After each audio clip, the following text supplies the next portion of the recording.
એ એક reference manager plus academic social network છે. તેનો વિકાસ 2008માં થયો હતો અને 2013માં એલ્સેવિયર દ્વારા ખરીદવામાં આવ્યું હતું. તે સંશોધકોને રેફરન્સ મેનેજ કરવા, રિસર્ચ પેપર સાચવવા, સાઇટેશન સ્ટાઇલ મુજબ રેફરન્સ જનરેટ કરવા અને અન્ય સંશોધકો સાથે કોલાબોરેશન કરવાની તક આપે છે. સરળ શબ્દોમાં જોઈએ તો મેન્ડલી એટલે કે રેફરન્સ મેનેજમેન્ટ ટૂલ અને રિસર્ચ કોલાબોરેશન માટેનું પ્લેટફોર્મ. લક્ષણો તો reference management research paper, books, આર્ટિકલ્સની રેફરન્સ સાચવવા અને વ્યવસ્થિત કરવામાં મદદરૂપ છે. સાઇટેશન સ્ટાઇલ જેમ કે એપીએ, એમએલએ, ચિકાગો વગેરે અનુસાર રેફરન્સ એક્સપોર્ટ કરી આપે છે. પીડીએફ ઓર્ગેનાઇઝેશન અને અનોટેશન જે રિસર્ચ પેપરને સાચવે છે તથા હાઇલાઇટિંગ, નોટ્સ અને કમેન્ટ્સ કરવાની સુવિધા ઉપલબ્ધ છે.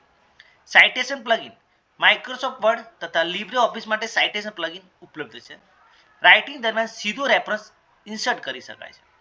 કોલાબોરેશન જોઈએ તો પ્રાઇવેટ અને પબ્લિક રિસર્ચ ગ્રુપ્સ બનાવવા માટે તથા રિસર્ચ પેપર શેર કરવા અને ચર્ચા કરવા માટે. રિસર્ચ નેટવર્ક તો વૈશ્વિક સ્તરે રિસર્ચર સાથે જોડાવા માટે સરળતા છે. સિમિલર ઇન્ટરેસ્ટ ધરાવતા સંશોધકોને ફોલો કરે છે. રિસર્ચ ડિસ્કવરી સજેસ્ટેડ આર્ટિકલ તથા વપરાશકર્તાના રિસર્ચ ઇન્ટરેસ્ટ મુજબ ઓપન એક્સેસ પેપર્સ પણ ઉપલબ્ધ છે. Cloud storage and synchronise 2 GB સુધીની ફ્રી સ્ટોરેજ આપે છે તથા રેફરન્સ અને પીડીએફ માટે ડેસ્કટોપ તથા વેબ અને મોબાઈલ દ્વારા સિંક્રોનાઇઝ કરી શકાય છે. લાઇબ્રેરી સાયન્સ ક્ષેત્ર ઉપયોગિતા જોઈએ તો reference management training library professionals વિદ્યાર્થીઓને સાઇટેશન ટૂલ્સ શીખવવા માટે મદદરૂપ છે. રિસર્ચ સપોર્ટ થીસીસ અને ડિઝર્ટેશન માટે રેફરન્સ વ્યવસ્થિત કરી આપે છે. ઇન્ફોર્મેશન લિટરસી પ્રોગ્રામ્સ તો સાઇટેશન એથિક્સ અને પ્લેગેરિઝમથી બચવા માટેનું માર્ગદર્શન પૂરું પાડે છે.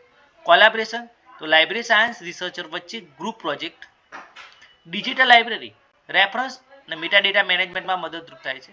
ઓપન એક્સેસ પ્રમોશન ફ્રીમાં આર્ટિકલ શોધવા માટે. ફાયદા જોઈએ તો ફ્રી અને યુઝર ફ્રેન્ડલી છે. પીડીએફ મેનેજમેન્ટ સરળતાથી થઈ શકે છે. સાઇટેશન પ્લગિંગના કારણે રાઇટિંગ સરળ બને છે. ક્લાઉડ સ્ટોરેજ અને ક્રોસ પ્લેટફોર્મ સપોર્ટ ઉપલબ્ધ છે. રિસર્ચ અને નેટવર્કિંગની ઓપોર્ચ્યુનિટી પ્રોવાઈડ કરે છે. એલર્ટ અને રેકોમેન્ડેશનમાં રિસર્ચ અપડેટ સરળતાથી જાણી શકાય છે. ગેરફાયદા જોઈએ તો 2 GB જે ફ્રી સ્ટોરેજ મર્યાદા છે. એલ્સવેર માલિક હોવાથી પ્રાઇવસીનો પ્રશ્ન ઉદ્ભવે છે. ઇન્ટરનેટ વગર ક્લાઉડ સિંક્રોનાઇઝેશન શક્ય નથી. કેટલાક જર્નલ્સની મેટા ડેટા ઇમ્પોર્ટ્સમાં એરર આવે છે. ઓવર ડિપેન્ડન્સ એટલે કે વિદ્યાર્થીઓ અન્ય સાઇટેશન સ્ટાઇલ શીખતા નથી. નિષ્કર્ષ જોઈએ તો મેન્ડલી આજના લાઇબ્રેરી સાયન્સ ક્ષેત્રે સૌથી અગત્યનું સાધન છે.